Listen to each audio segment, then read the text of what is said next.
نحمده ونصلي على رسوله الكريم أما بعد د شریعت غږ رادیو محترم اوریدونکو السلام علیکم ورحمة الله وبرکاته.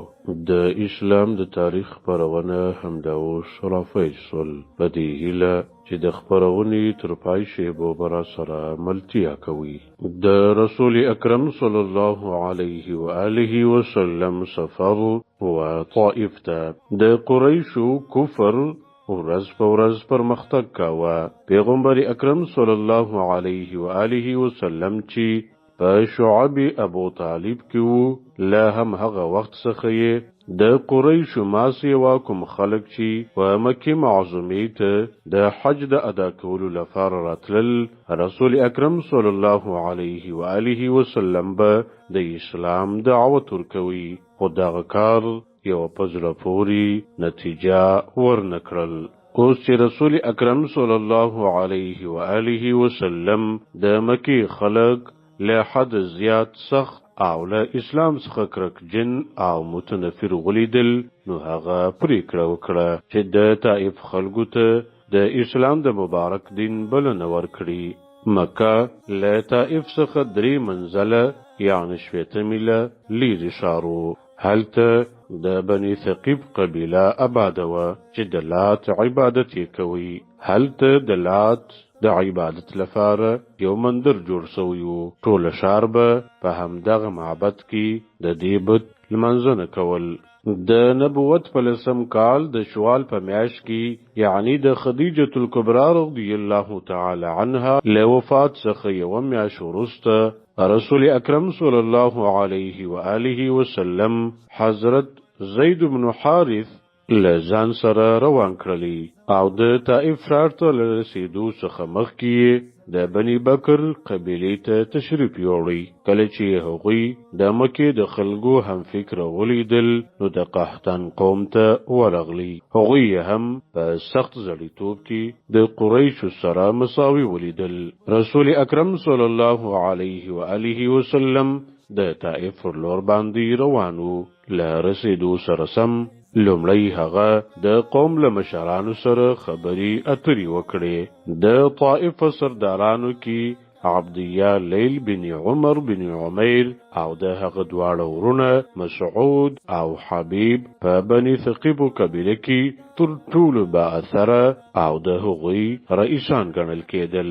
پیغمبر اکرم صلی الله علیه و آله وسلم 3 واره ته ورغلی او د اسلام په لور یې بلنه ورکړه. هغوی ډېر مغروره او متکبرین انسانان وه. له هغوی څخه یوه وویل که ته د الله جل جلاله رسول یې نو بیا پیاده او په پښو ولې ګرځې. دویم وویل الله جل جلاله بل څوک پیدا نکړلی چې ته یې پیغمبر وګرځولې. دریم وویل زه له تا سره هیڅ خبرې کول نه غواړم، ځکه که ته د خپلې وینا سره سم د الله جل جلاله رسول یې نو ستا د خبرو رد کول خطرناکه خبره ده، او که ته پر خدای جل جلاله باندې نعوذ بالله درواغ وایې نو مناسبه نه ده چې له داسې سړي سره خبرې وکړم. د طائف د خلکو ناوړه چلند له رسول اکرم صلی الله علیه و آله وسلم سره. کله چې پیغمبر اکرم صلی الله علیه و آله وسلم د عبدیه لیل او د هغه لورونو څخه ناهیلی او نا امید سو، نو هغوی ته یې وویل شه تاسې خپل خیالات له ځانونو سره وساتئ او نورو ته دا خبر موایاست.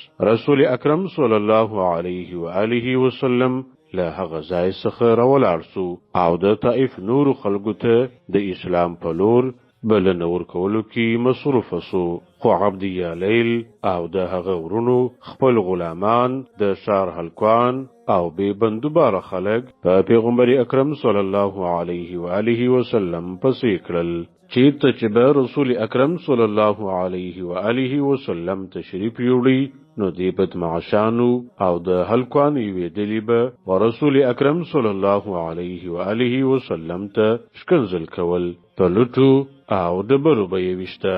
د رسول اکرم صلی الله علیه و آله وسلم وفادار خدمتگار حضرت زید بن حارثه د رسول اکرم صلی الله علیه و آله وسلم حفاظت او ساتنه کول.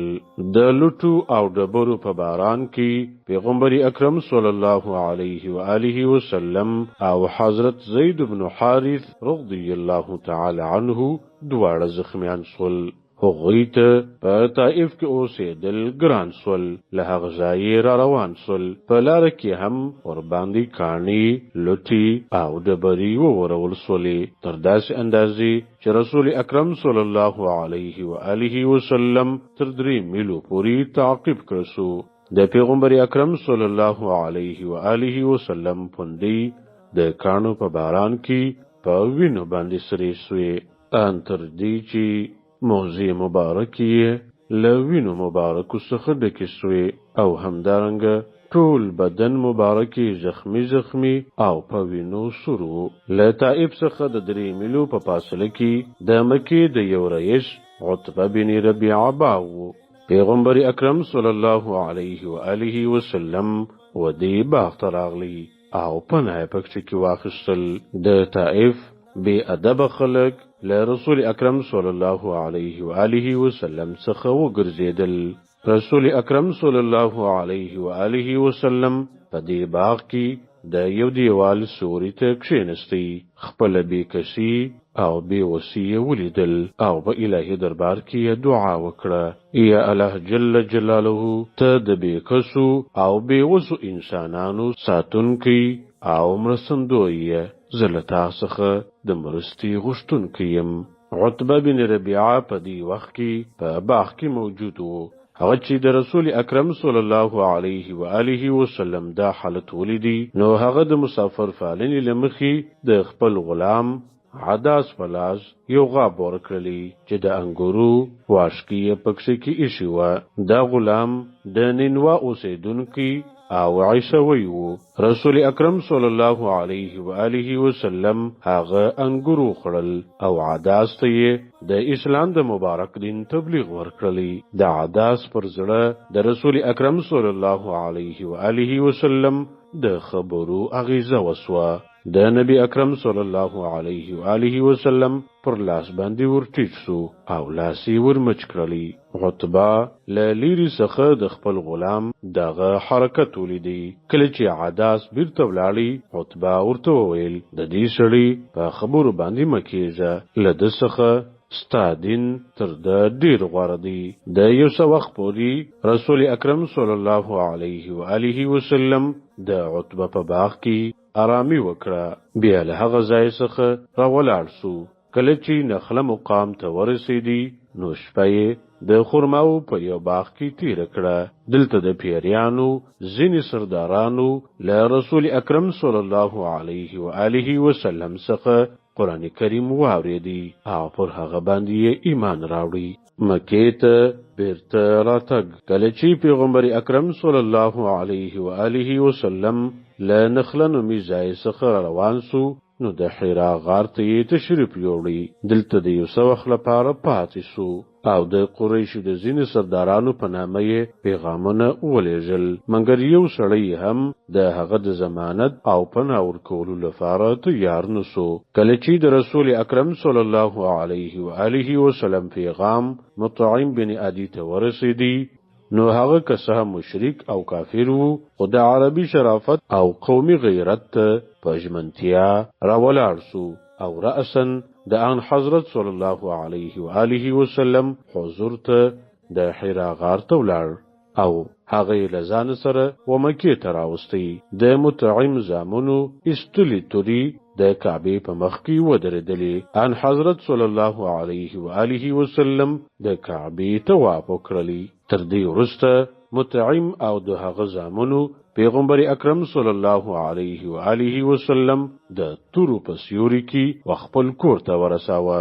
قریشو له مطعم څخه پوښتنه وکړه چې ستا د محمد صلی الله علیه و آله وسلم سره څه اړیکه ده؟ مطعم په ځواب کې وویل: زما هیڅ اړیکه له محمد صلی الله علیه و آله وسلم سره نشته، خو زه د هغه حمایت کوم تر څو پورې چې هغه زما په حمایت کې وي. هیڅوک به ورته په بد سترګه باندې هم ونه ګوري. قریشو چې د مطعم دغه همت او حمایت ولیدي نو غلي ودرېدل. په یو روایت کې راځي چې کله رسول اکرم صلی الله علیه و آله وسلم په طائف کې په پورتنیو حالاتو کې وو نو یو ملائکه و رسول اکرم صلی الله علیه و آله وسلم ته راغلل او ویل که تاسو حکم وکړي زه به دا غر پورته کړم او د طائف پر خلکو به یې راغوزار کړم چې ټوله مړ سي. رسول اکرم صلی الله علیه و آله وسلم وفرمایل هیڅکله نه زما هیله ده چې که دا خلک اسلام ونه مني نو د دې اولادونه به ضرور د اسلام د مبارک دین خدمتګاران جوړ سي او د دوی راتلونکي ټول نسلونه به مسلمانان وي. زه د دوی هلاکت نه خوښوم. له حضرت عائشه رضی الله تعالی عنها سره د رسول اکرم صلی الله علیه و آله وسلم نکاح او معراج د نبوت په لسم کال د شوال په میاشت کې حضور اکرم صلی الله علیه و آله وسلم له حضرت عائشه بنت ابو بکر رضی الله تعالی عنها او حضرت رضی الله تعالی عنها سره نکاح وکړل. په همدې کال د معراج واقعه پیښ شوه. د معراج په باب د تبری وینا ده چې د وحی په لومړیو یعنی د نبوت په لومړي کال واقع شوه. یعنی له کومه وخت چې لمونځ فرض سو د ابن حزم وینا ده چې معراج د نبوت په لسم کال واقع سو. له ځینې روایاتو دا هم ثابتېږي چې معراج مدینې ته له هجرت وروسته واقع شوی دی لکه څنګه چې د شق صدر یعنی د سینې د سیرولو په باب د علماو خیال دی. په دې باب د علماو خیال دی چې له یو څخه زیات کرتی چې څو ځله دا واقعه پیښ شوې ده.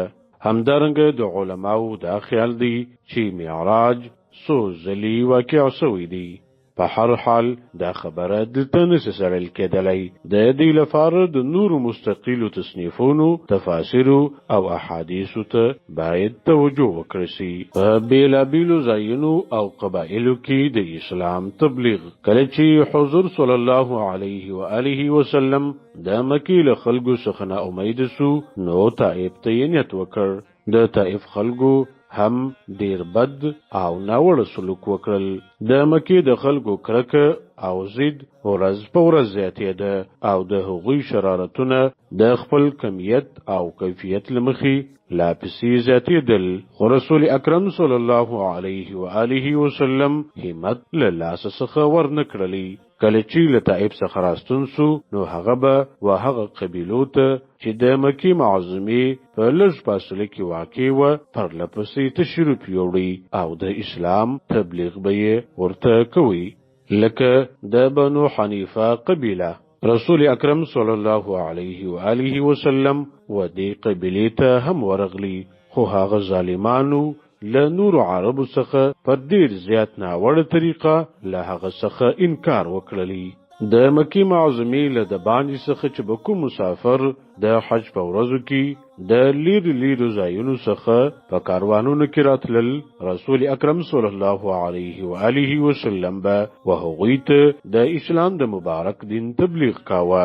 ابو لهب چې د رسول اکرم صلی الله علیه و آله وسلم په خاص مخالفینو کې وو هغه به ورپسې هر ځای ته ورتلی او مسافر به یې د هغه له خبرو څخه منع کول. بنو عامر، بنو شیبان، بنو کلب، بنو محارب، فزارا، غسان، سلیم، عبس، حارث، عذرا، زهل، مرا او نور قبائلو ته پیغمبر اکرم صلی الله علیه و آله وسلم د اسلام د مبارک دین بلنه ورکړه.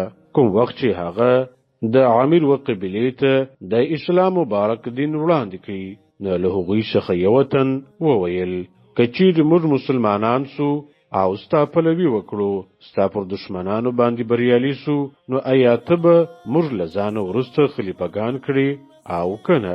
نبی اکرم صلی الله علیه و آله وسلم ورته ویل دا کار د الله جل جلاله په اختیار کې دی. هغه چې څوک غواړي زما خلیفه به یې وګرځوي. د دې خبرې په اورېدو هغه سړي وویل څومره ښه.